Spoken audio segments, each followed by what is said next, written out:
All right, let's dive into the invisible world that powers, well, basically everything around us. We're talking about radio frequency engineering, or RF. It's the magic behind every wireless signal, and trust me, its rules are not what you'd expect. They're bizarre, fascinating, and completely flip our normal understanding of electricity on its head. Think about it. Your phone, your Wi-Fi, the Bluetooth in your headphones, the GPS that keeps you from getting lost, they all seem like totally different technologies, right? But they're all speaking the same fundamental language, high-frequency electromagnetic waves. They're all part of one big, invisible, and very, very busy family. You know, we all kind of learn that electricity is just current flowing through a wire. Simple. But here's the thing. That simple picture is only true when electricity is, well, slow. RF engineering asks a way more interesting question.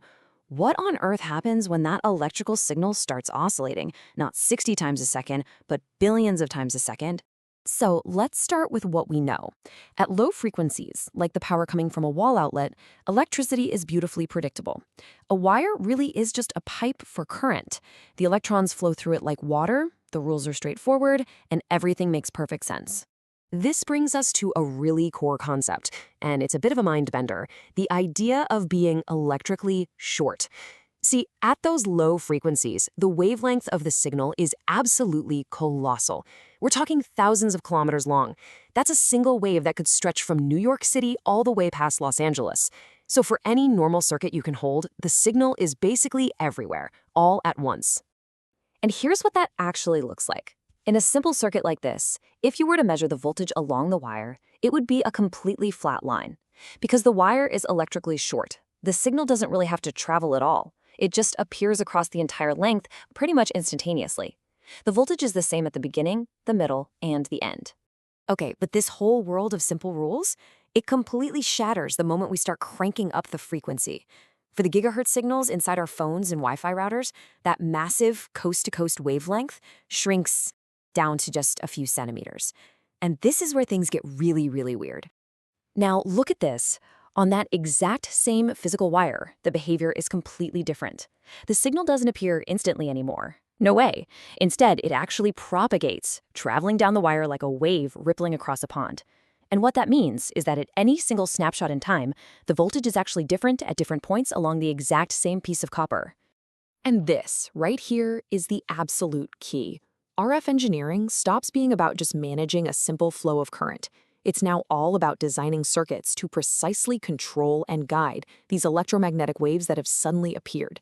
The entire rulebook has just been thrown out the window. So that simple piece of copper, it's not just a conductor anymore. It's now what we call a transmission line, a special structure with its own characteristics that literally guide and shape the wave traveling along it. Suddenly, every single bend, every little change in width, it all matters a lot. And this new wave behavior brings three new, strange phenomena that engineers have to master. First, these waves can actually reflect off things, creating interference. Second, they can resonate, which means energy gets trapped and builds up in weird places. And third, and maybe most importantly, they can radiate. The circuit itself can accidentally turn into a tiny antenna and just start broadcasting energy out into the world. This is the perfect example of what I'm talking about. At low frequencies, this little metal patch is just a capacitor. All it does is store a tiny bit of charge. But if you increase the frequency until its physical length is about half a wavelength of that signal, it completely transforms. It becomes an antenna, efficiently launching energy out into space. Same exact structure, but a totally different universe of physics is at play. So if everything starts behaving so strangely at high frequencies, how do we possibly build the devices we all rely on? Well, engineers have to learn how to tame these waves, and they do it using a whole new toolkit of really specialized components designed specifically for this wild RF world. First off, you have to understand that the radio spectrum is a limited resource. It's like a giant highway in the sky, and it's getting very crowded. It's divided into different lanes or bands, like the ones you see here. RF engineers have to design their devices to stay perfectly within their assigned lane, because if they drift, they can cause a massive traffic jam of interference for everyone else. Precision is absolutely everything. Now, the most famous RF component, of course, is the antenna, and it's so much more than just a random piece of metal. It's a precisely engineered structure. Its whole purpose in life is to be the perfect translator, to convert the guided wave traveling on the circuit into a free-flying wave that travels through the air, or to do the exact reverse when it's receiving a signal. And inside an RF device, you find these wild-looking things. They're basically like sophisticated plumbing for waves. Their job is to take the signal's power and precisely split it, or combine it, and direct it exactly where it needs to go inside the circuit, all while losing as little energy as possible. Even the components you think you know, like an inductor, get a total makeover. This is what an inductor looks like in a high-frequency circuit. It's not a simple coil of wire anymore. It's this flat spiral, meticulously designed to do its job while also managing all those bizarre wave effects we just talked about. So the next time you connect to Wi-Fi or make a call, just take a second to think about that hidden world of RF engineering, this world where simple wires become waveguides and a tiny little patch of metal can talk to a satellite.